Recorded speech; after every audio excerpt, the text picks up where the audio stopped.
Tuition का जो teacher है वो चैट जीपीटी से ही पेपर सेट कर रहा है और बच्चा घर पे आने के बाद होमवर्क भी चैट जीपीटी से ही दे रहा है। इस एजुकेशन का मतलब क्या हुआ या कोई ज़रूरी भी है? जिस तरह से आज स्कूल्स और कॉलेजेस बच्चों को एजुकेशन दे रहे हैं वो तरीके में प्रॉब्लम है। अभी तक बच्चों को सिखाते हैं how to do something, profit and loss account statement कैसे बनाएं, लेकिन आज एआई ये वाले काम बहुत इजीली कर सकता है। सो इस एजुकेशन को बंद करके अलग तरह की एजुकेशन देना चाहिए जहाँ पे बच्चों को ये सिखाया जाए। आखिर चैट जीपीटी एआई मतलब है क्या?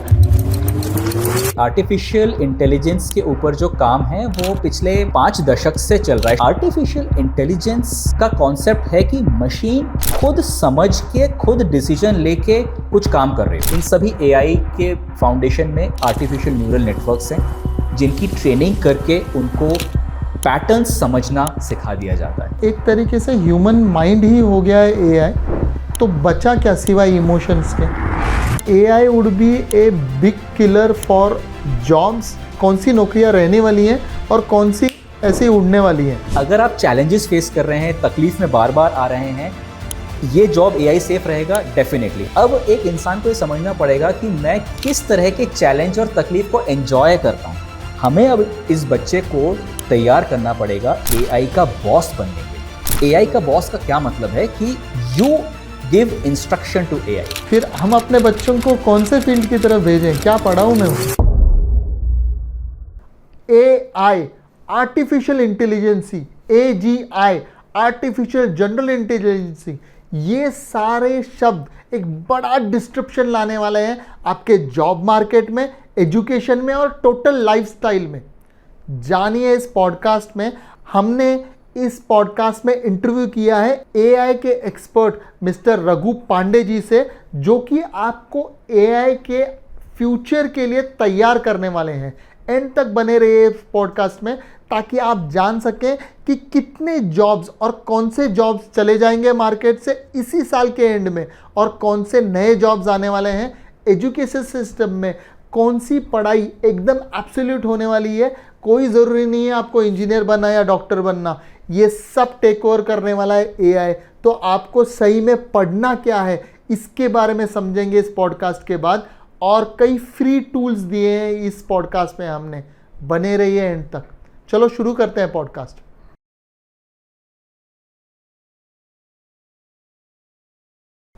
रघु जी, जो मेरा बच्चा स्कूल जा रहा है अभी, उसके ट्यूशन का जो टीचर है वो चैट जीपीटी से ही पेपर सेट कर रहा है और बच्चा घर पे आने के बाद होमवर्क भी चैट जीपीटी से ही दे रहा है।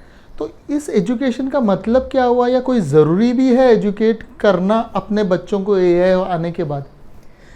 देखिए, लर्निंग की ज़रूरत तो हमेशा रहेगी राजेश जी। सो जिस तरह से आज स्कूल्स और कॉलेजेस बच्चों को एजुकेशन दे रहे हैं वो तरीके में प्रॉब्लम है। वो अभी तक बच्चों को सिखाते हैं हाउ टू डू समथिंग, कोई काम कैसे करें, profit and loss account statement कैसे बनाएं, मैथमेटिक्स कोई प्रॉब्लम कैसे सॉल्व करें। सो ये अभी तक हमारा स्कूल्स और कॉलेज में बच्चों को सिखाया जाता है, लेकिन आज एआई ये वाले काम बहुत इजीली कर सकता है, राइट। सो अब बहुत ज़्यादा ज़रूरी है कि इस एजुकेशन को बंद करके अलग तरह की एजुकेशन देना चाहिए जहाँ पे बच्चों को ये सिखाया जाए वाई टू डू समथिंग, क्यों कोई काम करना है, किस चीज़ की ज़्यादा ज़रूरत है। आप अपने सोसाइटी में, कंट्री में, सिटी में कोई प्रॉब्लम देखो, दिक्कत देखो, या मार्केट में किसी प्रोडक्ट की या सर्विस की ज़रूरत देखो और डिसाइड करो मुझे क्या काम करना है। फिर काम करने के लिए तो टेक्नोलॉजी है, एआई आपकी सपोर्ट के लिए है, रोबोट्स भी आ जाएंगे। सो इस तरह के लर्निंग की ज़रूरत आज है। पुराने तरह के एजुकेशन की अब कोई नीड नहीं रह गई है। रघु जी, आप जो बोल रहे हैं ना वो इससे थोड़े टीन इंच के बारे में बोल रहे हैं। मैं अभी ये जानना चाहूँगा कि आप क्या सोचते हैं आज से 2, 3 या 5 साल बाद वो फ्यूचर आने वाला है जहाँ बेसिक एजुकेशन, आज के तारीख में मैं कहूँ तो बेसिक एजुकेशन 10वीं है, फिर आप थोड़ा सा लाइन अपनी चुन लेते हैं, कॉमर्स है वो साइंस, और फिर आप करके 12th के बाद एक्चुअली आप स्पेशलाइजेशन करते हैं। उसमें भी कई आउटडेटेड अभी भी बुक्स हैं जो 1950s से थे, वो बुक्स भी हम आज पढ़ ही रहे। मतलब जो एब्सोल्यूट हुए हैं वैसे भी बुक्स आज इंजीनियरिंग में भी पढ़ रहे हैं, शायद मेडिकल में भी पढ़ रहे हैं। तो आपके हिसाब से कब वो रेवोल्यूशन आएगा, डेट क्या होगी, और तब बेसिक जो एजुकेशन हो क्या सेकंड थर्ड तक ही रहेगा, उसके बाद सीधे एआई लैब्स या उस तरीके का एजुकेशन होगा? तो वो थोड़ा सा फ्यूचर के बारे में आप बता सकें तो एजुकेशन। ओके राजेश जी, मुझे ऐसा लगता है, और ये मेरा पर्सनल असेसमेंट है, दूसरे एक्सपर्ट्स की डेट का असेसमेंट कुछ और हो सकता है। मुझे ऐसा लगता है कि ऑलरेडी जो एआई आ चुका है, यानी कि 2023 से हमने चैट जीपीटी को देखा, अब उसके वर्जन 4, 5, हम 6 के पास हैं। जेमिनाई और क्लॉड जैसे एआई भी बहुत एडवांस्ड हो गए हैं। ये ऑलरेडी जो एआई आ चुका है, इसने जो हमारी 8th ऑनवर्ड्स की एजुकेशन जैसे होती थी ना, कि एग्ज़ाम की तैयारी करो, बोर्ड एग्ज़ाम की, एंट्रेंस एग्ज़ाम की, उस एजुकेशन को यूज़लेस बना दिया है।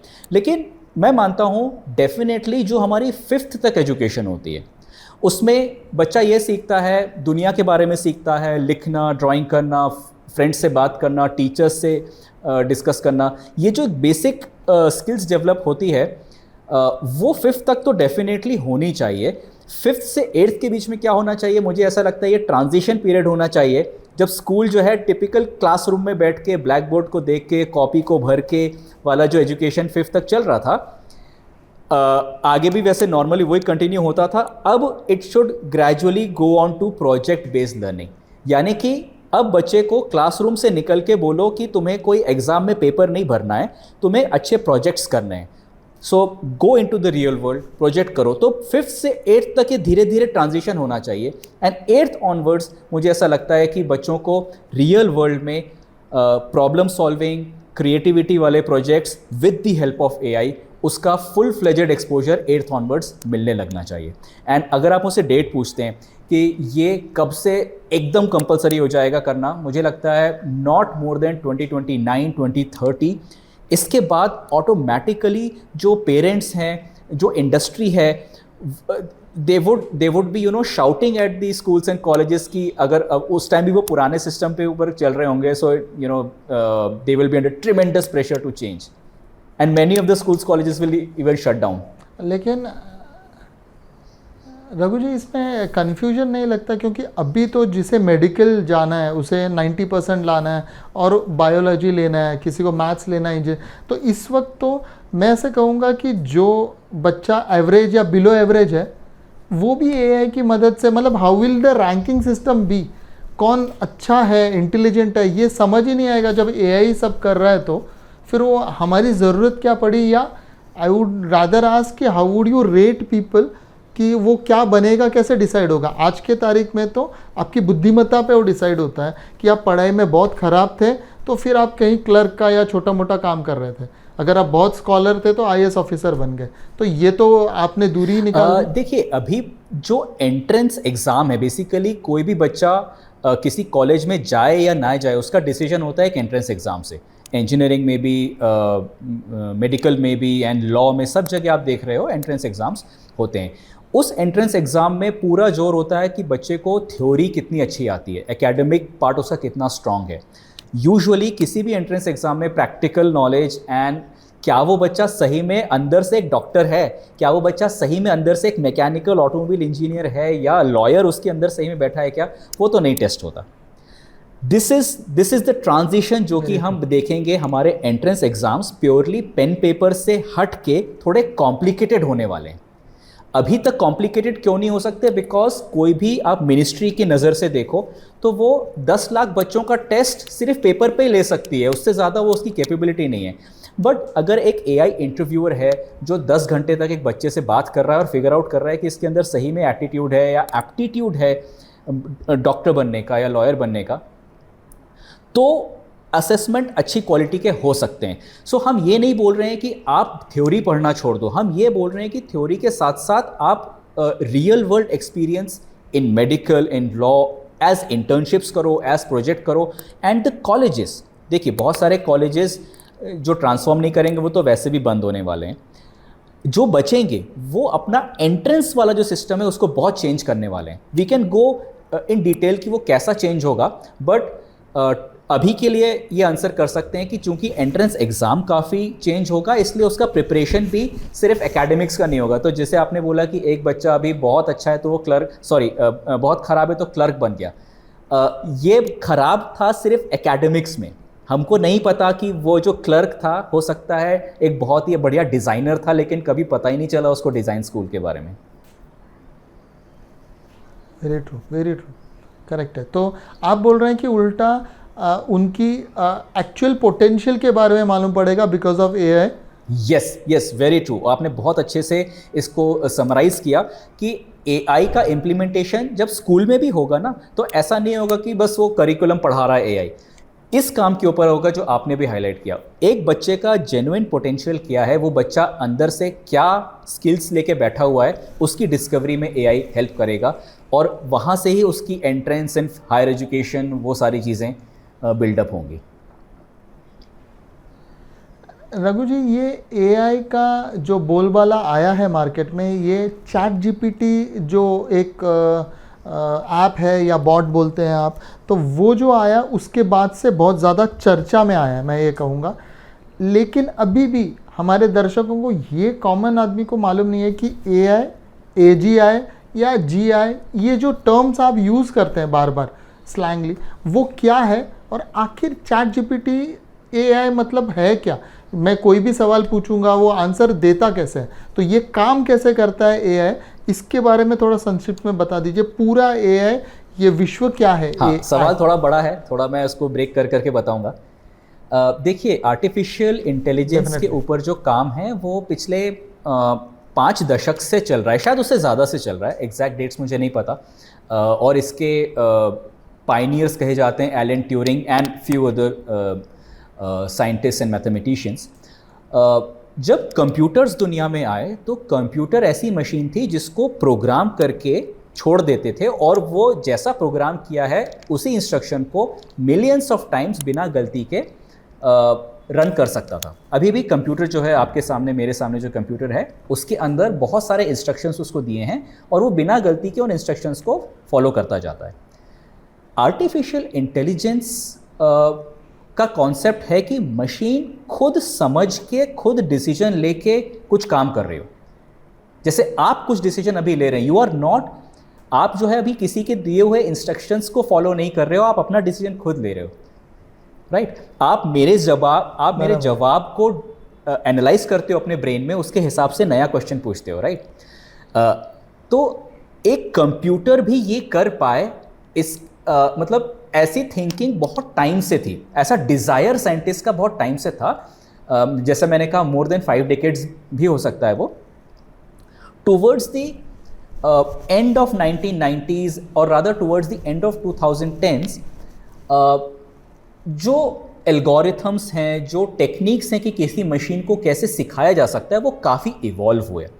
और 2011-12 के आसपास एक बहुत ही जाना माना एआई का एक्सपेरिमेंट बड़ा सक्सेसफुल हुआ। If I am not wrong, उसका नाम था एलेक्सनेट। और एक लेडी साइंटिस्ट हैं फे ली, जिनको आज गॉड मदर ऑफ एआई भी कहा जाता है। उन्होंने एक एआई को ट्रेन किया, उन्होंने और उनकी टीम ने, कि किसी भी बिल्ली की फ़ोटो दिखाओगे तो वो रिकॉग्नाइज कर सकता था कि ये बिल्ली है। आप टॉप से बिल्ली की फ़ोटो दिखाओ, साइड से दिखाओ, अंधेरे में दिखाओ, brown colour, black colour, whatever, दूर से दिखाओ। सो उसके अगर आप एक नॉर्मल कंप्यूटर को ये करने बोलोगे ना, तो आपको उस कंप्यूटर में 10 करोड़ इमेजेस सेट करनी पड़ेंगी, और कंप्यूटर को बोलना पड़ेगा जब भी नई फ़ोटो आए तो अब भाई तुम इन 10 करोड़ इमेजेस को एक एक करके कंपेयर करो, एक एक करके। ये है प्रोग्रामिंग।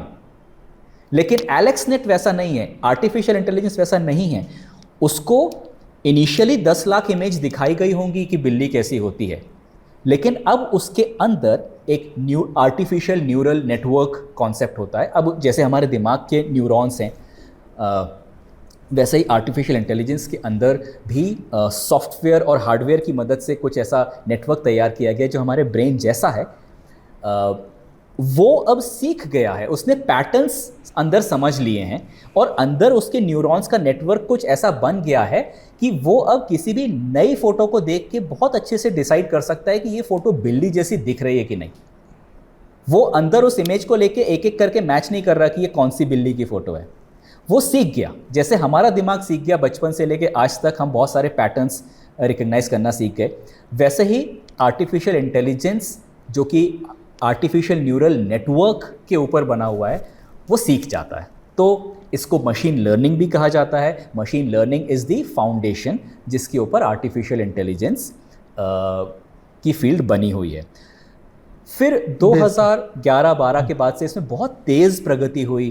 फिर ओपन एआई जैसी कंपनीज़ ने डीप लर्निंग टेक्निक को यूज़ करके लार्ज लैंग्वेज मॉडल बनाने का काम किया। यानी कि आज आप और मैं जैसे भाषा में बात करते हैं, क्या कंप्यूटर भी ऐसे ही भाषा में बात कर सके, उसके लिए भी उस न्यूरल नेटवर्क की ट्रेनिंग करनी होती है।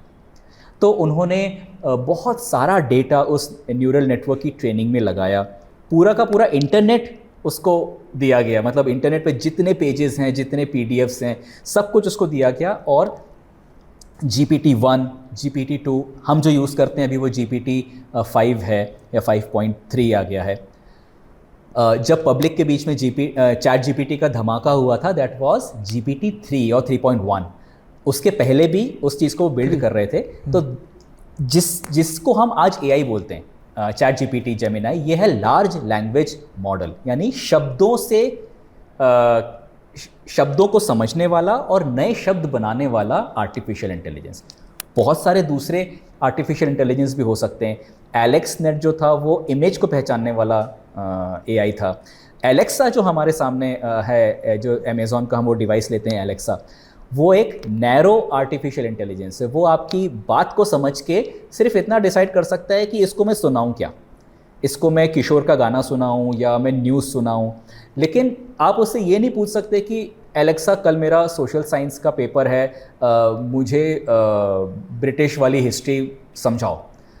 इतना उसके अंदर कैपेबिलिटी नहीं है। सिर्फ यूज़र की आवाज़ को पहचान के किसी गाने या किसी उसके सोर्स से मैच करने की कैपेबिलिटी थी, तो वो नैरो AI है। ऐसे ही AI के बहुत सारे आप वर्जन्स देखोगे। मैं इस फील्ड का एक्सपर्ट नहीं हूँ, मेरी जनरल नॉलेज ही ये कहती है कि इन सभी AI के फाउंडेशन में आर्टिफिशियल न्यूरल नेटवर्क्स हैं जिनकी ट्रेनिंग करके उनको पैटर्न्स समझना सिखा दिया जाता है। सो ये काफ़ी लंबा आंसर हो गया, शायद मैंने आपके किसी पॉइंट को मिस भी कर दिया हो, तो आप बताएं। I will touch upon that. हाँ, इसके आगे का फ्यूचर क्या है AI का? आपने जिस हिसाब से बताया तो एक तरीके से ह्यूमन माइंड ही हो गया है AI, तो बचा क्या सिवाय इमोशंस के? बहुत बढ़िया क्वेश्चन राजेश जी। आपने बोला बचा क्या सिर्फ इमोशंस के। आप ये देखो, आपके दिमाग से अगर कोई लॉजिक निकल रहा है कि यार 2 + 3 5 होता है, और इमोशन निकल रहा है कि यार ये गरीब बच्चे को खाना देना चाहिए, ये दोनों ही न्यूरल नेटवर्क से ही तो निकला है। एक तरफ आपके दिमाग में कुछ न्यूरॉन्स ऐसे ज्वाइन हो गए कि आपको वो गरीब बच्चे पे दया आ रही है, और दूसरे तरफ कुछ न्यूरॉन्स ऐसे ज्वाइन हो गए जिसको सिखा दिया है कि 2 + 3 मतलब 5 होता है। तो अगर हमने मशीन के अंदर न्यूरल नेटवर्क्स बना लिए तो उसके अंदर इमोशन क्यों नहीं आएगा? आपके दिमाग में भी तो वो मशीन है, कुछ नया नहीं है। और ऐसा आपने भी सुना होगा, फिल्मों में हमने ज़्यादा देखा है कि किसी को दिमाग पे चोट लग गई है तो वो उसके दिमाग का कोई फंक्शन ख़त्म हो गया, मेमोरी चली जाना एंड वो। So it is here, all here. सो अगर वैसा ही कुछ हम मशीन में बना रहे हैं तो उसके अंदर इमोशन आएगा। हमारे जैसा होगा कि नहीं पता नहीं। अगर वो इमोशन को सिर्फ फेक कर रहा है तो आप ये कैसे बोल सकते हैं कि आपका फ्रेंड इमोशन फेक नहीं करता जब उससे मिलते हो? सो it is a grey area. ये बहुत बड़ा ग्रे एरिया है। और आपका सवाल अच्छा मुझे इसलिए लगा बिकॉज ये बहुत बड़ा रिसर्च टॉपिक है। इसका ना मेरे पास सही जवाब है ना गलत जवाब है। लेकिन अभी थोड़ा सा इससे और मिलता जुलती बात की तरफ चलते हैं। ऐसा भी सुनने में आया है कि AI इतना इंटेलिजेंट हो जाएगा कि उससे हमें बात करने के लिए शायद हमें भी उस लेवल तक इंटेलिजेंट होना पड़ेगा। तो मैंने ऐसा सुना है कि इलॉन मस्क जी न्यूरालिंक कैसे कोई टेक्नोलॉजी ला रहे हैं जिससे कि हम खुद रॉबोट जैसे बन जाएंगे, या हमारे अंदर कोई चिप लगा रहे हैं कि मेमोरी अपनी फास्ट हो जाएगी, या हम में भी आर्टिफिशियल इंटेलिजेंसी का जो पार्ट है वो हो जाएगा, या हम कम्युनिकेट कर पाएंगे सीधे कंप्यूटर। ये बिल्कुल पॉसिबल है। इसके न्यूरल लिंक कॉन्सेप्ट के ऊपर बात करने के पहले मैं एक बार आर्टिफिशियल जनरल इंटेलिजेंस AGI के बारे में बात करता हूँ। आपने पिछले क्वेश्चन में मेंशन भी किया था, लेकिन मैंने आंसर नहीं दिया। जब आप बोलते हो ना कि AI बहुत स्मार्ट हो जाएगा, तो उसके लिए बड़ी क्लियर टर्मिनोलॉजी है आज कि AGI हो जाएगा। क्योंकि देखिए, आप अपनी फील्ड के एक्सपर्ट हैं, मैं अपनी फील्ड का एक्सपर्ट हूँ, और ऐसे हमारे सर्कल में बहुत सारे एक्सपर्ट्स अपनी अपनी फील्ड के हैं। अगर हम सब की एक्सपर्टीज़ एक दिमाग में आ जाए, यानी कि वर्ल्ड का बेस्ट अकाउंटेंट, वर्ल्ड का best lawyer, doctor, politician, writer, singer, सब एक दिमाग में आ जाए, तो हम बोल देंगे this is general intelligence. General word वैसे हम उसको इज्जत कम देते हैं, हम स्पेशलिस्ट को ज़्यादा इज्जत देते हैं, लेकिन इस कंटेक्स्ट में समझिए, जनरल मतलब दुनिया के हर टॉपिक पे इंटेलिजेंट। तो वो आसान भाषा में बोल रहे हैं कि AI बहुत स्मार्ट हो गया, और टेक्निकल जो अभी वोकैबुलरी चल रही है एक्सपर्ट्स के बीच में कि AGI अचीव हो गया। The intelligence which is at par with top human mind, उसके टॉप ह्यूमन एक्सपर्ट के बराबर है, और हर एक्सपर्ट उसके अंदर बैठा हुआ है। तो ये तो हो गया AGI। कुछ बोलते हैं कि AGI 2 साल में आएगा, कुछ बोलते हैं 10 साल में आएगा, लेकिन एक्सपर्ट्स का कहना है कि AI जिस तरह से प्रगति कर रहा है वो आएगा ज़रूर। अब आप आते हैं आपके दूसरे पॉइंट पे कि उसके बाद हम नहीं, इससे पहले मैं एक आपको इंटरप्ट करना चाहूँगा। आपने जो AGI कंसेप्ट बताया, ये भी ChatGPT जैसा एक चैटबॉट या उस तरीके से आप जो लैंग्वेज AI बोलते हैं, लार्ज लैंग्वेज AI, वैसे ही आने वाला है, या रॉबर्ट्स के भेजे में डालने वाले हैं और हमारे साथ वो चलने वाले हैं रॉबर्ट्स? मतलब AGI का जो आगमन होगा वो चैटबॉट जैसे ही लैंग्वेज मॉडल ही होने वाला है, या कुछ और होने वाला है? मुझे ऐसा लगता है ये मल्टी मोडल रहने वाला है, यानी कि अलग अलग मोड्स से वो आपसे बात करेगा। आज भी आप देखो, आप ChatGPT को एक फ़ोटो दिखा सकते हो। लेट्स से आपको एक कोई लीगल एग्रीमेंट बनाना है, आपके लेट्स से आपके आप मकान मालिक हो, आपको किराएदार को एक लीगल एग्रीमेंट भेजना है, आपने कुछ बनाया ड्राफ्ट, उसकी फ़ोटो क्लिक करके ChatGPT को दे दी, वो ChatGPT उस फोटो को पढ़ रहा है। आपने टाइप टेक्स्ट नहीं किया था, यानी कि उसने फोटो मोड से भी आपसे बात करना सीखा। आप उसको एक वीडियो डाल दो कि मेरे साइकिल की चेन उतर गई है, इसको कैसे चढ़ाएं, तो वो वीडियो को देख रहा है, समझ रहा है, आपको बता देगा कि ये साइकिल की चेन ऐसे चढ़ाओ। फिर वॉइस से भी आप बात कर ही रहे हो, बच्चे तो आज लिखते ही नहीं है, वो तो ChatGPT हो या जेमिनाई हो, वो सीधे माइक ऑन करके मोबाइल से बात करते हैं सीधे। सो वो वॉइस से सीख रहा है। सो AGI की अगर हम बात करें तो वो किसी फिजिकल ऑब्जेक्ट के ऊपर डिपेंडेंट नहीं रहेगा। अगर एक मान लीजिए GPT 7 या GPT 10 वर्जन आया, वो AGI लेवल का स्मार्ट है, तो उससे आप बात कर सकते हो अपने लैपटॉप से, अपने मोबाइल से। आपके पास कोई ऐसा पिन लगा होगा यहाँ पे, या किसी रोबोट के अंदर भी वही ब्रेन एक्सेसिबल है। इसका क्या बोलते हैं, रोज़मर्रा का एग्जाम्पल देके समझाएंगे। एक आप एग्जाम्पल काम के लिए दीजिए, मतलब अगर मैं आर्किटेक्ट हूँ या कोई भी एक, और एक रोज़मर्रा की ज़िंदगी में इसका कैसे प्रयोग होगा AGI। तो अभी हम बात करते हैं, वैसे जैसे मैंने बताया कि AGI के अंदर हर ह्यूमन एक्सपर्ट की कैपेबिलिटी होगी। हम सिर्फ 2 कैपेबिलिटीज़ की बात करते हैं, एक आर्किटेक्ट, दुनिया का टॉप आर्किटेक्ट, और दुनिया का top doctor, let's say heart specialist दुनिया में। ये 2 लोग उस एक ही AI में, ये 2 ब्रेन्स हैं। तो अब आप एक आर्किटेक्ट हो, आपने एक ड्राइंग बना के क्लाइंट को दी कि this is how you will make your house. अब वहाँ कंस्ट्रक्शन चल रहा है, कुछ आप साइट पे जाते हैं, आपको लगता है कि कुछ गड़बड़ हुई है, आपने अपना फ़ोन निकाला और ऐसा वीडियो बना के AI को दिया कि, और उसके साथ अपनी ड्राइंग भी दी, आर्किटेक्चरल ड्राइंग भी दी। आपने बोला कि मुझे लगता है कुछ गड़बड़ हुई है, कंफर्म करो आपको लगता है क्या। तो AI एज एन आर्किटेक्ट वो सबसे पहले आपके ब्लूप्रिंट को या आर्किटेक्चरल ड्राइंग को देखेगा, उस वीडियो से समझेगा कि ये on site real world video है, और अगर है नहीं है तो वो बता पाएगा कि हाँ आपकी बात सही है, maybe this ceiling is just 10 feet high, whereas the drawing says it should be 11 feet high, whatever. तो वो बता सकता है।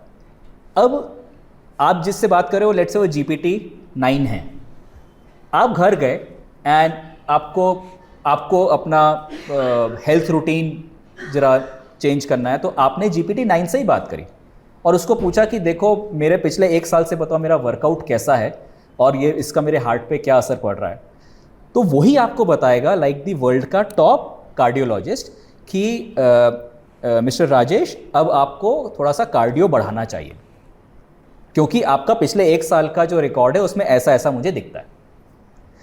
And then you add teacher, then you add song writer, then you add वही है जो सब top बन गया है।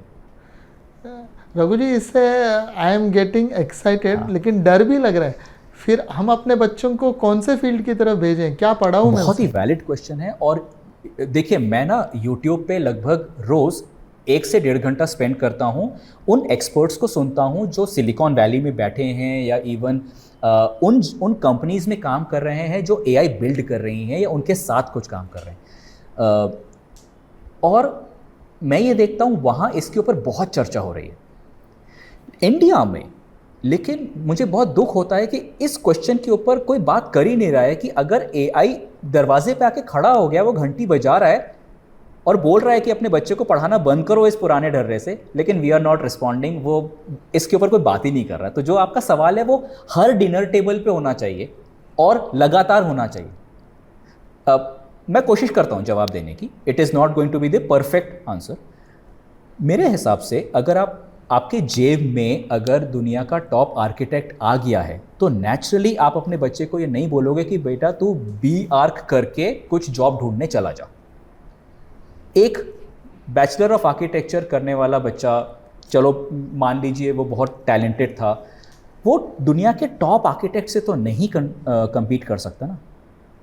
और ऊपर से वो दुनिया का टॉप आर्किटेक्ट ना सोता है, ना खाता है, ना छुट्टी चाहिए, और वो रोबोट ही है बेसिकली। तो अपने बच्चे को अब हम क्या बताएंगे? हमें अब इस बच्चे को तैयार करना पड़ेगा AI का बॉस बनने के लिए। AI का बॉस का क्या मतलब है कि you give instruction to AI। आपके नीचे है दुनिया का टॉप आर्किटेक्ट बैठा है, आप उससे काम कराने के लिए आपके पास क्या है? यहाँ पे उसकी बच्चे की पूरा करियर छुपा हुआ है इस जवाब में कि इस दुनिया के टॉप इंटेलिजेंस से काम कराने के लिए तुम्हारे पास क्या प्लान है। तो फिर इससे जो मुझे समझ में आ रहा है रघु जी, तो एक ही चीज़ समझ में आ रहा है कि इसके बाद एक ही स्किल बचेगा जो है AI को प्रॉम्प्ट देना या AI से कैसे बात करना, नहीं तो कोई स्पेशलाइजेशन बचा ही नहीं। मतलब आप सिर्फ AI से बात कर लो, मुझे हार्ट डिसीज़ है वो दवाई बता देगा, ले लो। मतलब इस तरीके से तो एक तरीके से तो मतलब ऐसा स्पेशलाइजेशन कुछ भी नहीं बचा कि डॉक्टर बनना है, इंजीनियर बनना है, आर्टिस्ट बनना है, राइटर बनना है, सॉन्ग राइटर बनना है। बहुत सारे फील्ड्स तो एकदम एब्सोल्यूट हो जाएंगे। कंटेंट राइटर, ये तो एकदम एब्सोल्यूट होते जा रही है फील्ड, बहुत लोग जॉब से निकाले जा रहे हैं। तो इसके बारे में मतलब व्हाट आई मीन टू से इज, एक ही चीज़ आप बोल रहे हैं सभी जो है बोल रहे हैं कि AI को कैसे हम कमांड दें, बस उतना ही। और वो भी आपने खुद बताया कि वो भी सरल हो जाएगा, वो हमारे सारे हाव भाव सीख लेगा, जैसे कि हमें कैसे बात करते हैं हमें वो पढ़ लेगा, शायद वो हमें अच्छी तरह जान लेगा जितना कि हमारी खुद की स्पाउस या अपने माँ बाप नहीं जानते उतना अच्छा AI जान लेगा हमें। तो फिर बचा ही क्या, फिर उसमें तो सिर्फ वॉइस प्रॉम्प्ट ही बच जाएगा। धीरे धीरे शायद वो भी बहुत आसान। अब यहाँ पे अपन एक एग्जांपल लेते हैं। आपने बताया कि आपकी फील्ड आर्किटेक्चर की है और मैं IT फील्ड को बिलोंग करता हूँ। अब हम दोनों के पास आज ऑलरेडी एक बहुत अच्छा AI है जिसको अगर मैं प्रॉम्प्ट दूंगा तो वो कोई आर्किटेक्चरल ड्राइंग बना सकता है, राइट? मेरे पास भी है, आपके पास भी है। और लेट्स से एक प्रोजेक्ट आता है, अ क्लाइंट कम्स कि मेरा एक हिली एरिया में ऐसे जगह पे प्लॉट है, मुझे उस पर ऐसा ऐसा घर बनाना है। अगर मैं उस घर को डिस्क्राइब करने की कोशिश करूंगा तो मेरे पास उतनी वोकैबलरी, उतना विजन है ही नहीं जो आपके पास है। आप अगर लेट्स से हम लिखने बैठे, मैं अगर उसको लिखने बैठूं तो मैं एक पैराग्राफ से ज़्यादा लिख भी नहीं सकता कि वो हिली रीजन में कैसा घर बनना चाहिए। लेकिन आप एज एन आर्किटेक्ट, अज्यूमिंग कि आपको एक्सपीरियंस है उसका, तो आप बहुत सारे डिटेल में उतर सकते हो कि इसमें ग्राउंड फ्लोर को कुछ ऐसा चाहिए, फर्स्ट फ्लोर को कुछ ऐसा चाहिए, रूफ ऐसी होनी चाहिए, मटेरियल ऐसा होना चाहिए। आप जितने डिटेल में उतरोगे ना, यहाँ पे डिफरेंस है। प्रॉम्प्ट आप भी दे रहे हो, प्रॉम्प्ट मैं भी दे रहा हूँ, लेकिन प्रॉम्प्ट देने के लिए हमारे ब्रेन में मसाला है कि नहीं है। मेरे पास नहीं है, आपके पास है। सिमिलरली आज लोग बोलते हैं कि एआई से वेबसाइट बनाना बच्चों का खेल हो गया। सही बात है। अब आप भी अपने बिजनेस के लिए बना सकते हो वेबसाइट, मैं भी बना सकता हूँ, बट मेरा एक्सपीरियंस है वेब डेवलपमेंट का, तो मैं जब प्रॉम्प्ट दूंगा तो वो बहुत डिटेल्ड होगा, उसमें हर छोटे छोटे बारीकी का ख्याल रखा जाएगा, और मुझे पता है एक सक्सेसफुल या फेल्ड वेबसाइट कैसी होती है। तो जब एआई अच्छा नहीं बनाएगा तो मैं समझ सकता हूँ कि अच्छा नहीं है। ये देखिए, आर्किटेक्चर वाले एग्जाम्पल में भी कोई भी ड्राइंग दे दी, मैं तो क्लाइंट के पास पहुंच जाऊंगा, ये रही ड्राइंग, लाओ मेरी fees. But I can not tell AI कि देखो तुमने यहाँ गलती करी है, आप बोल सकते हो। और यहाँ पे ही रियल वर्ल्ड एक्सपीरियंस और किसी एक्सपर्टीज़ का रोल आता है कि प्रॉम्प्ट तो देना है, लेकिन कितना डिटेल्ड, उसकी गलती समझ में आ रही है कि नहीं, क्या आपने क्लाइंट के साथ जब आप बात कर रहे थे तो आपने सच में उसकी प्रॉब्लम को अच्छे से समझा कि नहीं। ये एआई नहीं कर सकता अभी, ये आप ही जाके कर सकते हो। ओके, अभी नहीं कर सकता, ये अच्छी बात बोली। अब हम पुराने क्वेश्चन की तरफ आते हैं जो था न्यूरालिंक के बारे में। तो ये क्या ये सक्सेसफुल हो जाएगा तो ये संभव हो ही जाएगा, फिर मैं खुद ही डॉक्टर, खुद ही आर्किटेक्ट और सब कुछ। I think you are right. हम उस फ्यूचर की तरफ जा तो रहे हैं, लेकिन जो मुझे पर्सनली लगता है हमारा जो ब्रेन है वो बहुत ज़्यादा कॉम्प्लिकेटेड सर्किटरी है अंदर। मतलब आज दुनिया के सबसे बड़े एआई में भी जितने न्यूरॉन्स होंगे या जितना कॉम्प्लिकेटेड न्यूरल नेटवर्क होगा, शायद हमारा ब्रेन उससे 100 गुना ज़्यादा कॉम्प्लिकेटेड है या 1000 गुना ज़्यादा कॉम्प्लिकेटेड भी हो सकता है। इसीलिए बाहर से कोई ऐसी चिप दिमाग के अंदर डालना और बहुत देसी भाषा में बोले उसके तार सही जगह फिट करना, ये आसान नहीं है। और अभी जो न्यूरालिंक पे काम चल रहा है वो बहुत बेसिक है। Although I am not an expert, लेकिन जैसे शायद एल्जाइमर्स के मरीज को थोड़ा सा अगर असिस्टेंस मिल जाए विद सम डिवाइस, ये उस लेवल पे चल रहा है। थॉट्स को पहचानना और उस लेवल के डिटेल्ड इंटरेक्शन कर पाना ब्रेन के साथ डायरेक्टली, मुझे अभी बहुत ज़्यादा डिफ़िकल्ट लगता है, at least for the next 20-25 years, but who knows. Raghu ji, क्यों हु नोज़ पे मैं ज़्यादा जोर दे रहा हूँ क्योंकि बिकॉज ऑफ एआई और आपने जो एजीआई बताया, सारा नॉलेज जो एक साथ एक्यूमुलेट हो जाता है। जैसे कि मैं एक बेसिक बात बताऊं तो अगर मैंने चेस खेलना सीखा तो मुझे 10 साल लगेंगे किसी एक्सपर्ट स्टेट लेवल के साथ थोड़ी देर भिड़ने के लिए, जबकि आप अगर किसी एआई बॉट एजेंट को बताएं या किसी रॉबोट को सिखा दें तो उसे तो शायद 10 मिनट लगेंगे सारे दुनिया के सारे दाव खेलने के लिए। तो 10 मिनट और 10 साल के गैप को जब इतना कम, मतलब टाइम वाइज कम किया जा सकता है, तो शायद ये जो प्रॉब्लम्स है न्यूरालिंक के, कैसे वो ब्रेन के साथ अटैच होगा, कैसे बायोलॉजी में या अपने बॉडी के अंदर एआई का इफेक्ट और अच्छी तरह यूज़ किया जाएगा, शायद ये भी गैप बहुत जल्दी भर जाए। आप जो बोल रहे हैं 2 साल, 20 साल, शायद वो 4-5 साल में भी हो। ये भी पॉसिबल है, जो आप बोल रहे हो बिल्कुल सही है कि अगर अभी ह्यूमन साइंटिस्ट के लिए डिफिकल्ट है कि वो उसके तार कैसे फिट करना है, बट उस रिसर्च में भी एआई आ रहा है ना, तो वो रिसर्च भी बहुत फास्ट हो। सो आई एग्री दैट आप जो सिनेरियो की बात कर रहे हो वो सच हो सकता है, 4-5 साल में भी ये हो सकता है। फ्यूचर बहुत अनप्रिडिक्टेबल है। मैं एक एक्स्ट्रा चीज़ बोलना चाहूँगा, इस अनप्रिडिक्टेबल फ्यूचर को एक बड़ा पॉपुलर एक्रोनिम है VUCA, वूका बोलते हैं, volatile, uncertain, complex and ambiguous. बच्चों को एक ऐसी दुनिया में जीने की ट्रेनिंग देना बहुत ज़रूरी है आज से, और ऐसा माइंडसेट बनाना कि बेटा आप कभी भी स्टेबिलिटी आपकी लाइफ में नहीं रहेगी, इसलिए learn to be cool, calm and have the right attitude towards being unstable. बार बार चीज़ें चेंज हो रही हैं, तो स्किल से ज़्यादा ये सबसे पहले एटीट्यूड और एक्सेप्टेंस वाली चीज़ है, ये भी सिखाना बहुत ज़रूरी है। मैं एक ही चीज़ और पूछना चाहता हूँ कि कंप्यूटर एक सरप्राइज़ था, इंटरनेट आने के बाद सरप्राइज़ हुआ, उसे अडॉप्ट करने के लिए कंप्यूटर को शायद कुछ साल लगे, इंटरनेट को भी वापस साल लगे, एआई बहुत जल्दी स्प्रेड हुआ और वो भी एडॉप्शन हो रहा है। इसके आगे ऐसा डिस्ट्रप्टिव कोई टेक्नोलॉजी आपको लग रहा है आने वाला है, ताकि हम थोड़े पहले से तैयार हों? एआई से भी कोई अच्छी टेक्नोलॉजी आने वाली है आपको लग रहा है? आम आदमी की ज़िंदगी पे असर डालने वाली इस वक्त सबसे बड़ी टेक्नोलॉजी तो एआई है, लेकिन कंपनीज़, गवर्नमेंट, इस लेवल पे अगर आप देखें तो एक और बहुत बड़ा डिस्ट्रप्शन आएगा क्वांटम कंप्यूटिंग को लेकर के। क्योंकि क्वांटम कंप्यूटिंग अभी तो खैर अभी वो रिसर्च में है, अभी वो मे बी 5 साल 10 साल क्या पता, जब क्वांटम कंप्यूटर्स पावरफुल होंगे तब हमारे पास क्या कैपेबिलिटीज़ आ जाए नहीं पता, लेकिन उसका डायरेक्ट असर आम आदमी पे नहीं होगा। एआई का डायरेक्ट असर एक एक बच्चे पे होगा, पॉजिटिव भी और नेगेटिव भी। तो एआई इस वक्त जो है, और ये इनफैक्ट आपकी और मेरी क्वालिटी ऑफ लाइफ इस वक्त कोई चीज़ डिफाइन करेगी तो वो एआई है। उसके ऊपर हम देख सकते हैं कि एआई को चलाने के लिए एनर्जी का रेवोल्यूशन आ रहा है। उसका डिमांड भी एआई की वजह से है कि जो डेटा सेंटर है बहुत बिजली खाता है, तो उसकी वजह से रिसर्च चालू हुई है very small scale nuclear fusion reactors. जैसे इंडिया में भी अभी न्यूक्लियर रिएक्टर्स हैं, सब न्यूक्लियर फिजन पे काम करते हैं। वो उस टेक्नोलॉजी से थोड़ा सा न्यूक्लियर वेस्ट प्रोड्यूस होता है, लेकिन न्यूक्लियर फ्यूजन टेक्नोलॉजी बहुत एडवांस्ड है, बहुत डिफ़िकल्ट है। अब उसकी रिसर्च में बहुत तेज़ी आ गई है। अगर वो चीज़ सक्सेसफुल हो गई तो हमें हो सकता है फ्री बिजली लाइफ टाइम के लिए मिल रही हो, क्योंकि उसकी इतनी कैपेबिलिटी है। उससे ज़रूर हमारी लाइफ पे बहुत बड़ा असर पड़ सकता है और पॉजिटिव ही होगा।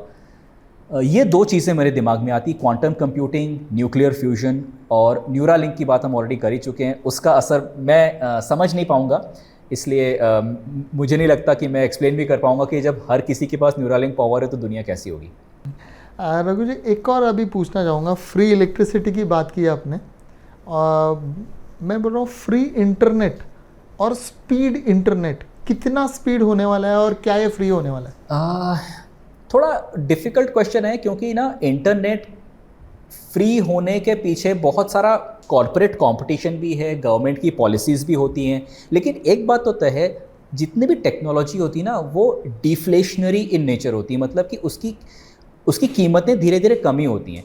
ऐसा नहीं है कि आपकी जेब से पैसा कम जा रहा है, लेकिन जितना आप उस पैसे से 10 साल पहले खरीदते थे, आज उससे बहुत ज़्यादा, शायद 100 टाइम्स या 1000 टाइम्स ज़्यादा खरीद रहे हो, भले ही पैसा उतना दे रहे हो। ये हमने अपने mobiles and laptops and data की स्पीड में देख ही लिया है। तो फ्री, ऑलमोस्ट फ्री तक हम जा सकते हैं। एआई, आम आदमी के लिए जो एआई होगा वो ऑलमोस्ट फ्री तक चला ही जाएगा। स्पीड्स आज हमें कुछ जीबीपीएस तक हम ऑलरेडी पहुंच गए हैं। 100 जीबीपीएस तक पहुंचना कोई बहुत डिफ़िकल्ट नहीं है। और इसके असर होंगे, मतलब मुझे नहीं लगता, लेकिन आज के पॉडकास्ट में हम उस सिनेरियोस के ऊपर डिस्कस करें कि 100 GBPS internet, what does it mean for health care, what does it mean for education. तो वो हो तो सकती हैं डिस्कशंस। रघु जी, ये सारे बातों से तो एक सारांश आ रहा है कि हो सकता है AI would be a big killer for jobs, education and everything। तो आपको क्या लगता है इसके आगे कौन से जॉब्स बहुत रिलेवेंट होने वाले हैं, कौन सी नौकरियां रहने वाली हैं और कौन सी ऐसे ही उड़ने वाली हैं, ताकि उनमें बच्चे न जाएं, और कौन सा हायर एजुकेशन सिस्टम भी रहने वाला है? Very important question Rajesh ji. मैं कहूँगा AI will be the biggest change agent in jobs. Definitely kill करेगा बहुत सारे जॉब्स को और नई अपॉर्चुनिटीज़ पैदा करेगा। इस वक्त ये बहुत क्लैरिटी है कि वो किल कौन से जॉब्स को कर रहा है, नई जॉब्स की क्लैरिटी धीरे धीरे आएगी। सो हमने पिछले 3 साल से मैं और मेरी टीम जो है वो AI रेडीनेस स्किल्स पे काम करते हैं। इसमें हम लोगों को बताते हैं कि AI के जो थ्रेट्स आएंगे आपके करियर पे और उसकी जो अपॉर्चुनिटीज़ आएंगी, उसके लिए तैयार रहने के लिए आपके पास क्या स्किल्स होनी चाहिए।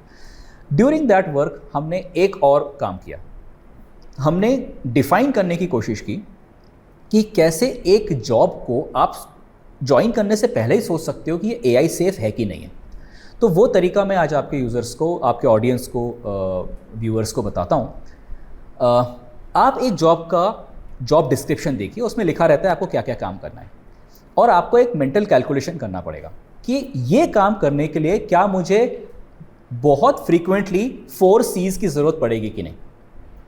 पहला C है क्रिटिकल थिंकिंग, दूसरा C है क्रिएटिव थिंकिंग, फिर तीसरा कम्युनिकेशन एंड कोलैबोरेशन। आप इमेजिन कर सकते हो कि मैं ऑफिस में हूँ और मुझे बार बार प्रॉब्लम आ रही है। ये जॉब जो है आज ऐसा है, कल चेंज हो जाता है, परसों फिर कोई दिक्कत आ जाती है। तो यानी कि बार बार आपको क्यों, क्या हो रहा है, अब क्या करें, यानी क्रिटिकल थिंकिंग की ज़रूरत पड़ रही है बार बार। तो पहला बॉक्स चेक। दूसरा क्रिएटिव थिंकिंग, इसी प्रॉब्लम को सॉल्व करने के लिए आपको तिकड़म लगानी पड़ रही है, जुगाड़ बिठाना पड़ रहा है, टिप्स एंड ट्रिक्स यूज़ करनी पड़ रही हैं, तो क्रिएटिव थिंकिंग भी हो गया। फिर कोलैबोरेशन, आपको टीम वर्क की ज़रूरत पड़ रही है, ऐसा नहीं कि सब काम अकेले हो रहा है, आपको मजबूरी में बैठना पड़ रहा है आपके ऑफिस वालों के साथ या किसी बाहर वाले एक्सपर्ट के साथ, और वो उनके साथ बड़ा ब्रेनस्टॉर्मिंग करनी पड़ रही है, और इसी में कम्युनिकेशन स्किल्स भी यूज़ होती हैं। अगर ये बार बार करना पड़ रहा है किसी जॉब में, मतलब वो AI सेफ है at least for the next good 5-10 years. अगर कोई जॉब बहुत ही सीधा है, अब उसकी सैलरी की आप चिंता मत करो, वो हो सकता है आपको 1 करोड़ का पैकेज वाला जॉब हो, जैसे बहुत सारे फाइनेंशियल इंस्टीट्यूशंस में इक्विटी एनालिसिस और हाई लेवल फाइनेंशियल एनालिसिस वाले जॉब्स जो हैं वो बहुत हाई पेइंग होते हैं। Even they are not AI safe. Salary और AI सेफ्टी का कोई रिलेशन नहीं है, सिर्फ आपको देखना है कि एक जॉब कितना रिपीटेबल है, रिपीटेटिव है, एक दिन जैसा दूसरा दिन होता है, मुझे कितना काम अकेले में कर सकता हूँ। अगर ये ज़्यादा है तो वो डेफिनेटली AI करेगा। मैं तो बोल रहा हूँ 2026 में ही वो चालू हो जाएगा, आप तो 30 की बात छोड़िए, it's going to go away in 2026। तो ये तरीका है किसी जॉब को पकड़ने से पहले ये समझने का कि वो AI सेफ है कि नहीं। So other part of the question आप फिर से रिपीट करें, मैं भूल गया। So in short, you are saying be restless.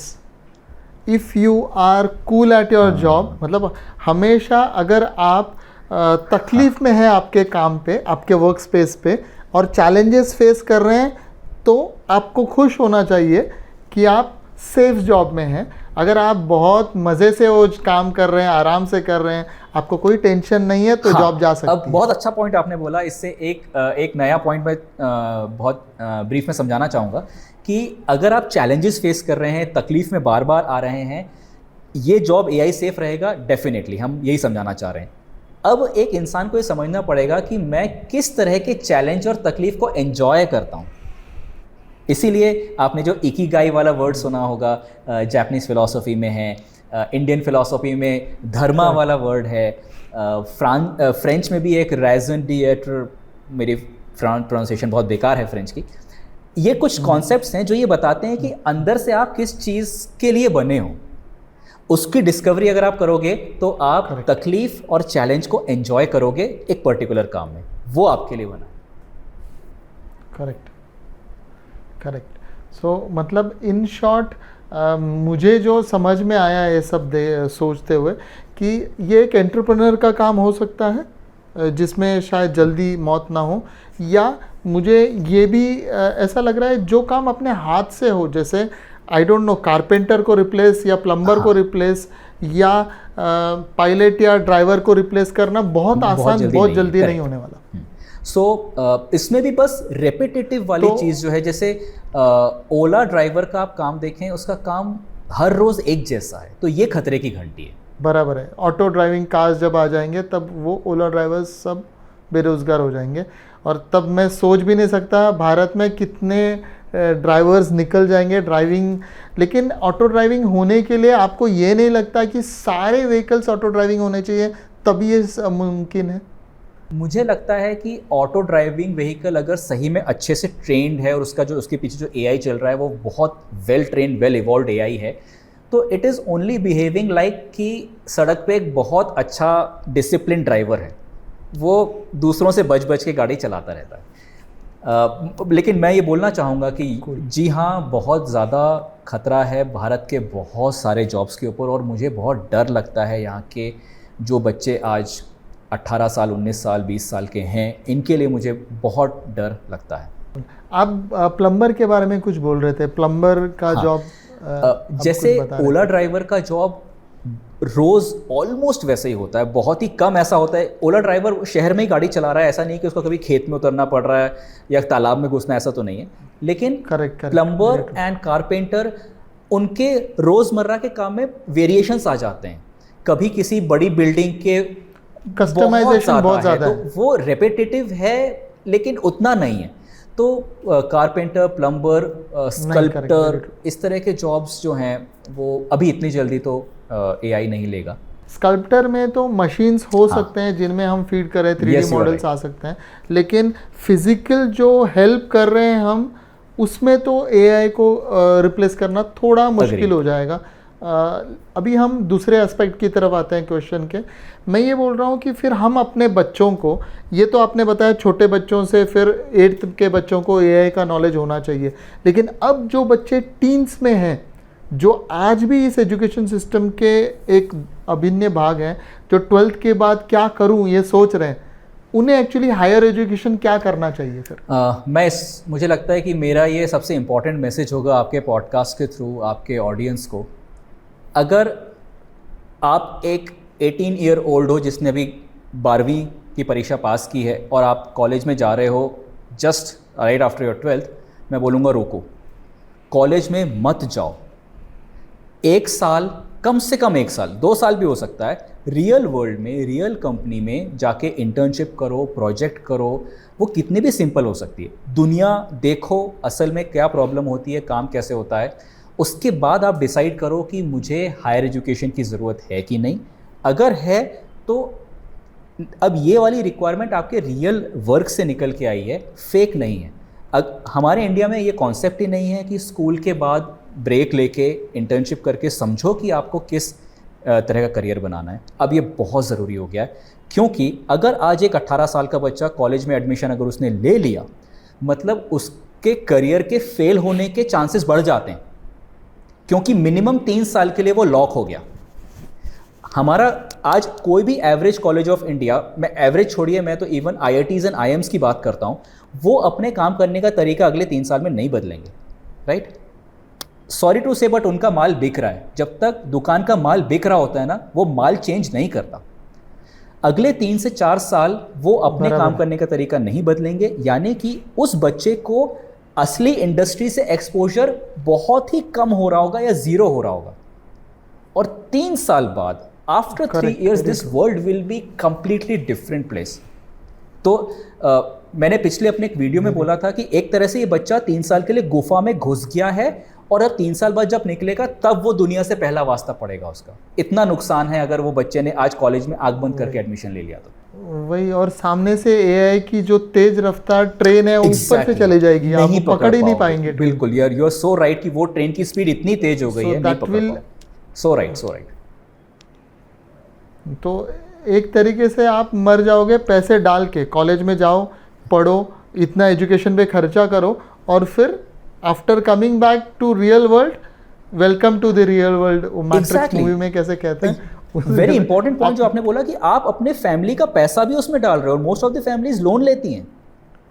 मतलब आप अपने आप को नुकसान पहुंचाने के लिए लोन ले रहे हो। लेकिन इसमें एक्चुअली हमारी भारतीय सभ्यता या इसका भी एक हाथ है, क्योंकि अगर आपका बच्चा 12वीं के बाद कुछ नहीं कर रहा है, कहीं काम कर रहा है, तो ऐसा लगता है कि कोई डम बच्चा होगा आपका, इसीलिए कहीं लगाया है। मतलब जब तक एक बाप, जो अभी मेरे जो कलीग्स हैं या फ्रेंड्स हैं, जब तक वो बोलते नहीं है कि मेरा लड़का इंजीनियरिंग कर रहा है या मेडिकल या IAS कर रहा है या IA का, तब तक उनके मतलब सीना नहीं फूलता। और बच्चों को भी ये लगता है, अरे मैंने अहमदाबाद गया हूँ या मैं रुड़की लिया है तो इंजीनियरिंग के लिए, तो वो जो कंसेप्ट है एजुकेशन का वो अभी तक गया नहीं है। आज भी मैं देख रहा हूँ पिताजी, मतलब माँ बाप अपने बच्चों को 8th के यूनिट टेस्ट के लिए अभी भी डांट रहे हैं। अभी भी हम सारे दुनिया की राजधानियाँ याद कर रहे हैं, मतलब what is capital of Argentina, what is capital of Australia and everything. तो इसका अभी उपयोग है कि नहीं, और इन पेरेंट्स को आप क्या मैसेज देंगे? राजेश जी, इन पेरेंट्स को मेरा एक ही मैसेज है कि प्लीज़ 2 मिनट के लिए अपनी आंखें जरा ऊपर उठा के देखो कि दुनिया में क्या हो रहा है। वो अपनी आंखें ऊपर उठाते ही नहीं हैं, वो बस नीचे देख के चलने वाले लोग हैं। अगर वो थोड़ा सा रुक के, देखिए हर कोई आज रील्स पे घंटों स्पेंड करता है टाइम, सिर्फ एक बार आपको यूट्यूब पे या इंस्टाग्राम पे सर्च करने की ज़रूरत है, फ्यूचर ऑफ जॉब्स। इंस्टाग्राम आपको वो दिखाएगा जो मैं और आप बात कर रहे हैं, यूट्यूब आपको दिखाएगा, लेकिन लोग नहीं देख रहे हैं, वो फालतू टाइम वेस्ट कर रहे हैं, पुराने ज़माने में जी रहे हैं। बस नज़र उठा के देखने की ज़रूरत है। और ये कोई रॉकेट साइंस नहीं जो हम बात कर रहे हैं, बहुत कॉमन सेंस है। अगर दुनिया बहुत बदलने वाली है तो बच्चे की तैयारी कराना है आज से। सिर्फ it is a matter of just stop, pause, थोड़ा सा खुद रिसर्च कर लो। हमारी बात नहीं सुनना तो आप खुद रिसर्च कर सकते हो, हमने भी इंटरनेट से सीखा, आप भी सीख सकते हो, कोशिश करो। अब मैं एक आखिरी जाते जाते एक और बात पूछना चाहता हूँ कि एआई जब पूरी तरीके से आपके डेली लाइफ में आ जाएगा तो इससे रियल और एआई में फ़र्क करना आज भी मुश्किल हो रहा है, तब तो और मुश्किल होगा। जैसे डीप फेक जो बात कहते हैं या वॉइस मॉड्यूलेशन है, तो इसके लिए कुछ आप कर रहे हैं या इसके लिए लोगों ने क्या करना चाहिए, आम आदमी को क्या करना चाहिए? अगेन वेरी गुड क्वेश्चन, क्योंकि डीप फेक वाला प्रॉब्लम ऑलरेडी बहुत बड़ा हो चुका है और धीरे धीरे ये और ज़्यादा बड़ा होगा। एआई एकदम परफेक्ट हो जाएगा किसी को भी ये कन्विंस करने में कि ये जो वीडियो आप देख रहे हो ये सच है।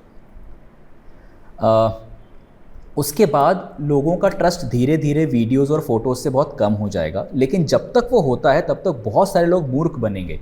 वो मूर्ख बनाने वाला काम मजाक में भी हो सकता है कि अरे it was such a funny incidence, लेकिन आप देखो उसी तरीके से दंगे भी कराए जा सकते हैं, उसी तरह से एक इंसान को दूसरे इंसान से लड़ाया जा सकता है। तो खतरा बहुत है उसमें। इस वक्त ये मैसेज पहुंचाने की ज़रूरत है हर जगह कि पहली नज़र पे आप भरोसा मत करो। आपको जो दिख रहा है और उसको देखने के बाद आपको बहुत एक्साइटमेंट हो रहा है, गुस्सा आ रहा है या आपको कोई डिसीजन लेने की तुरंत इच्छा हो रही है, जस्ट स्टॉप और ये बोलो कि हो सकता है ये नकली है, ज़रा डिसाइड कर लेते हैं, राइट? तो रुको, शक करो, आपका दिमाग ऑलरेडी फिर फंक्शन सही डायरेक्शन में कर लेगा and then you will decide कि व्हाट टू डू। शक करना सीखना है थोड़ा सा।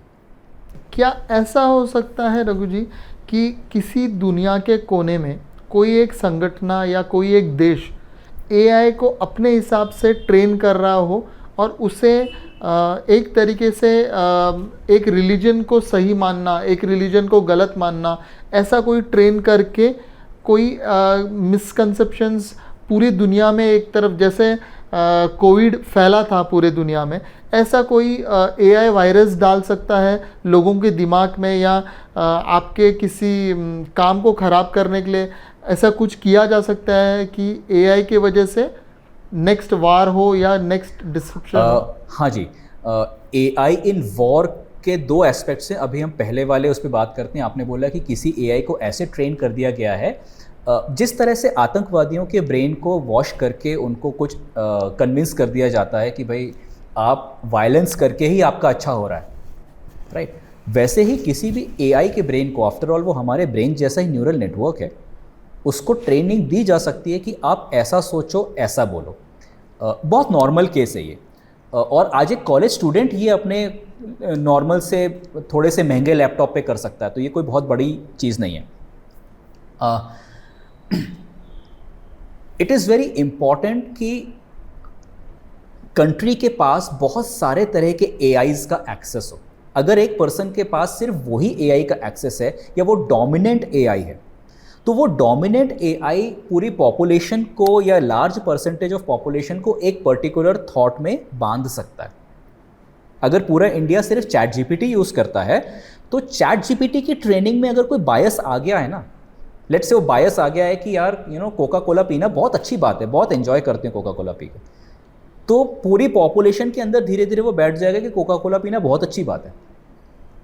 सो बहुत ज़रूरी है कि हमारे पास मल्टीपल एआईज़ का एक्सेस हो, बिकॉज सबकी ट्रेनिंग में कुछ ना कुछ ऐसा होगा कि हम एक को दूसरे से कंपेयर कर पाएंगे, हमारे अंदर क्रिटिकल थिंकिंग रहेगी। वॉर वाली जो आपने बात करी, साइकोलॉजिकल वॉर इसी तरह से वेज किया जाएगा इन फ्यूचर।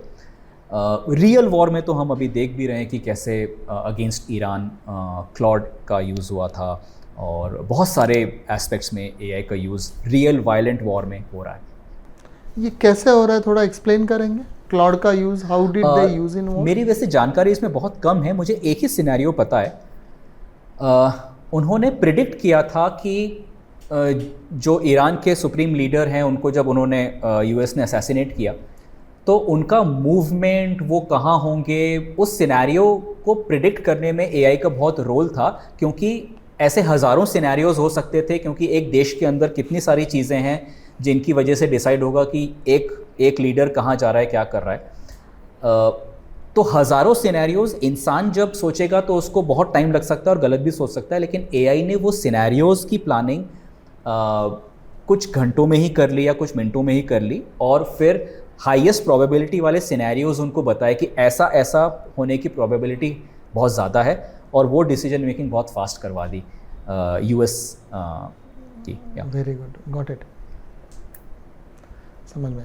अभी अंत में आप हमारे दर्शकों को ये बता सकते हैं जो नया ये अपना पॉडकास्ट देख के एआई यूज़ करने को जाएंगे, चैट जीपीटी खोलेंगे, तो कई लोग तो प्रॉम्प्ट देते हैं और फिर बोलते हैं कि ये क्या कुछ गलत जवाब दे रहा है या कुछ अलग ही, मैं चाहता ये था बोल ये रहा है। तो उन्हें प्रॉम्प्ट कैसे देना है, इसका कुछ बेसिक स्टेप्स है, ये अगर आप समझा दें उन्हें तो वो बता दीजिए। बिल्कुल, और उसी के साथ फिर हम एक बहुत सिंपल इमेजिनेशन के साथ एआई का यूज़ कर सकते हैं। आप ऐसा इमेजिन करो कि आप एक ऐसे दोस्त से बात कर रहे हो जो हर चीज़ में एक्सपर्ट है। अब आप उस दोस्त के साथ रोज़ मिलते हो, चाय पीते हो और दुनिया का हर डिस्कशन करते हो। अब उस बंदे के साथ आपको डिस्कस करना है कि मैं अपना फिटनेस रूटीन कैसे बनाऊं। तो जब आप उसके साथ बात कर रहे हो तो आप उसको कंटेक्स्ट दोगे ना कि यार दोस्त, मुझे ऐसा लगता है कि मुझे फिटनेस पे ध्यान देना चाहिए, मैं पहले से ऐसा ऐसा कर रहा था, और अब तू ऐसे सोच के बता कि तू फिटनेस एक्सपर्ट है, मुझे ये एडवाइस दे। ठीक है, तब इस दोस्त को समझ में आएगा कि यार आपको सिर्फ गॉसिप करना है या सीरियस एडवाइस चाहिए। दे सकता है वो, लेकिन आप उससे मांगो तो। अब over a cup of T आप बोलोगे कि यार फिटनेस अच्छी करना है, तो वो बोल देगा तो कर ले भाई, जिम ज्वाइन कर ले। लेकिन जब आप उसे ऐसे पूछोगे कि यार एक एक्सपर्ट जैसे बताना, मेरा ऐसा ऐसा प्रॉब्लम है, मुझे ये करना है, अब बता, तो उसको भी समझ में आएगा ना कि ये सामने वाला कितने सीरियसली पूछ रहा है और मुझे कैसे जवाब देना है। बस इतना सा डिफरेंस है। आप ऐसा इमेजिन कर लो, आप खुद ही उसको वो जो बोलोगे वो प्रॉम्प्ट इंजीनियरिंग के कुछ बेस्ट प्रैक्टिसेस हैं। टेक्निकल भाषा में मैं ये बोलूँ तो प्रॉम्प्ट देने के लिए सबसे पहले एआई को एक रोल असाइन करो। You are an expert dash, doctor, lawyer, architect, whatever, legal expert, और स्पेसिफिक हो जाओ। You are an expert lawyer in drafting rental agreements. फिर बोलो कि आई एम डूइंग दिस, मैं अभी ये काम कर रहा हूँ, इस काम में मुझे इस चीज़ की ज़रूरत है, मुझे ये आउटपुट दो। बस इतना बताना है, आपका प्रॉम्प्ट बहुत अच्छा बन गया ऑलरेडी, और एआई आपको अब ज़्यादा यूज़फुल रिस्पॉन्स दे सकता है। एक चीज़ और समझ सकते हैं हमारे यूज़र्स की, आजकल के जो हमारे लार्ज लैंग्वेज मॉडल्स हैं, चैट जीपीटी हो या क्लॉड है या जेमिनाई है, उसमें अलग अलग मोड्स आने लगे हैं। तो जैसे जेमिनाई में फास्ट मोड भी है, थिंकिंग मोड भी है। थिंकिंग मोड थोड़ा सोच सोच के जवाब देता है, तो एक्सपेरिमेंट करने वाली बात है। They can play with all of these tools. तो आपको ये बताना पड़ेगा go in thinking mode and please answer. हाँ, आप चूज कर सकते हो, जैसे डीप थिंकिंग। जैसे मान लीजिए ये रेंटल एग्रीमेंट बड़ा कॉम्प्लिकेटेड है, ये पूरी बिल्डिंग का रेंटल एग्रीमेंट है, आपको बोलना पड़ेगा कि ये प्रॉब्लम आती है मेरे को, अब बताओ। तो थिंकिंग मोड क्या करेगा, पूरी चीज़ को एनालाइज करेगा, और फास्ट मोड थोड़ा कम एनालिसिस करके एग्जिस्टिंग नॉलेज को बस रख देगा। थिंकिंग मोड थोड़ा सा एक एक चीज़ को एनालाइज करेगा, लॉजिक को ब्रेक करेगा, फिर जवाब देगा। रघु जी, क्या इसमें से मैं मेरे बिजनेस में कोई प्रॉब्लम फेस कर रहा हूँ या मैं 2-3 मल्टीपल बिजनेस कर रहा हूँ, तो क्या मैं इसमें से मैं दुनिया के सबसे अच्छे बिजनेस में से इलॉन मस्क का सजेशन चाहता हूँ, तो क्या मैं बोल सकता हूँ कि आप अपने आप को इलॉन मस्क समझो और मुझे इसका सोल्यूशन दे दो? आई थिंक आप बोल सकते हैं। डिपेंड करता है कि इलॉन मस्क की कही हुई कितनी बातें उसके ट्रेनिंग डेटा में हैं। अब चूंकि इलॉन मस्क एक ऐसा पर्सन है ना जो कि बहुत बोलता है और अपने विचार दुनिया के सामने रखता है, उसके ऊपर बुक्स भी आ चुकी हैं, तो ये प्रॉम्प्ट वर्क कर जाएगा। लेकिन कोई ऐसा एक्सपर्ट है, मान लीजिए आपके शहर का कोई लीडिंग न्यूरोलॉजिस्ट है, आप जानते हो कि लीडिंग न्यूरोलॉजिस्ट है, लेकिन एआई के पास उसकी कितनी जानकारी है, तो शायद आपका प्रॉम्प्ट वर्क नहीं करेगा। रघु जी, आप एआई के ऊपर पिछले कई सालों से काम कर रहे हैं, तो एआई रेडीनेस के ऊपर आप क्या एग्जैक्टली करते हैं हमारे viewers ज़रूर को राजेश जी, पिछले 3 साल से हम फुल टाइम एक कॉन्सेप्ट के ऊपर वर्क कर रहे हैं जिसका नाम है AI readiness skills. AI readiness skills ऐसी स्किल्स का सेट है, यानी कि कलेक्शन ऑफ स्किल्स है जो हर इंसान के अंदर होना ज़रूरी है, तभी वो इंसान एआई के खतरों से बच सकता है और उसकी नई अपॉर्चुनिटीज़ को पा सकता है। और इन स्किल्स में कहीं पे भी ये नहीं है कि तुम्हें एआई टूल्स का अच्छा यूज़ करना आना चाहिए।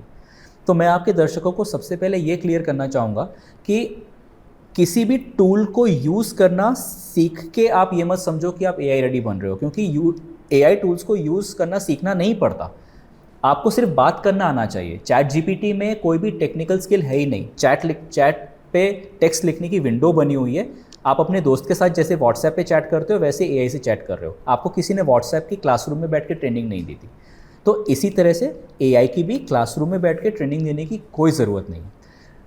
पहला मिसकंसेप्शन हम यहाँ ब्रेक करते हैं कि एआई टूल्स की ट्रेनिंग से ही एआई रेडी बनते हैं। तो अगर ऐसा नहीं है तो एआई रेडी बनते कैसे? आप अपने लाइफ में 4 चैलेंजेस समझो जिसको सॉल्व करके ही आप एआई रेडी बनोगे, या जिनको सॉल्व करने के लिए आपको एआई रेडी बनना पड़ेगा। पहला चैलेंज है एआई जो आपकी लाइफ में खतरे लेके आ रहा है। आपने बात करी डीप फेक, फिर उसमें और ऐड करें तो कोई भी हैकर के पास अब एआई की पावर से वो बहुत बड़ा खतरा बन गया है, वो आपके कंप्यूटर को और ज़्यादा आसानी से हैक कर सकता है।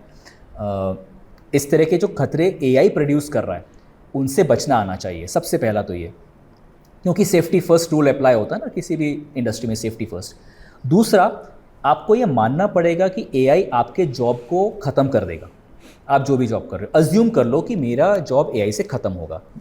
अब इसके बाद आपको तैयारी करनी है कि नए जॉब में मुझे जाना है तो कैसे जाऊं। तो ये है तैयारी नंबर 2, खतरे से बचो, सबसे पहली तैयारी। दूसरी तैयारी है एआई मेरा जॉब ज़रूर ख़त्म करेगा, यानी मुझे सीखना पड़ेगा कि नए जॉब में कैसे जाते हैं। फिर तीसरी तैयारी है कि अगर मेरा जॉब चल रहा है तो और उसमें छटनी हो रही है, तो मैं कौन सी स्किल्स ऐसी सीख लूँ कि मेरा जॉब अभी भी बचा रहे। फिर चौथी तैयारी है कि नए तरह की जॉब अपॉर्चुनिटीज़ जो एआई लेके आएगा उसके लिए मैं अपने आप को कैसे बेस्ट कैंडिडेट बनाऊं। तो इसके लिए जो स्किल्स की ज़रूरत पड़ती है हम उनको बोलते हैं एआई रेडीनेस स्किल्स। हम इस कॉन्सेप्ट को फ्रीली इस वक्त पूरी दुनिया को दे रहे हैं। हमने एक फ्री वाइट पेपर पब्लिश किया हुआ है। मैं आपके साथ हमारे एआई रेडीनेस स्किल्स का पूरा एक स्ट्रक्चर जो है पिरामिड शेप का वो शेयर करूंगा। आप फ्रीली अपने यूज़र्स को दें।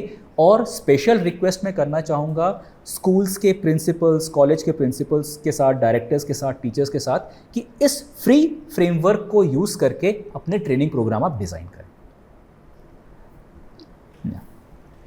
तो हम आपसे जुड़ कैसे सकते हैं, या आप कोई क्लासेस लेते हैं या कोई आपके सेमिनार्स या लेक्चर्स होते हैं, कैसे हम जुड़ सकते हैं और कैसे जी जान हमने सकते हैं बहुत आपके सारे इस फ्री प्रोग्राम के रिसोर्सेज जो बनाए हैं आपके व्यूअर्स aireadinessskills.com पे जाके उन फ्री रिसोर्सेज को यूज़ कर सकते हैं। उसमें स्कूल्स के लिए फ्री रिसोर्स हैं, कॉलेज के लिए फ्री रिसोर्स हैं, बच्चों के लिए फ्री रिसोर्स हैं।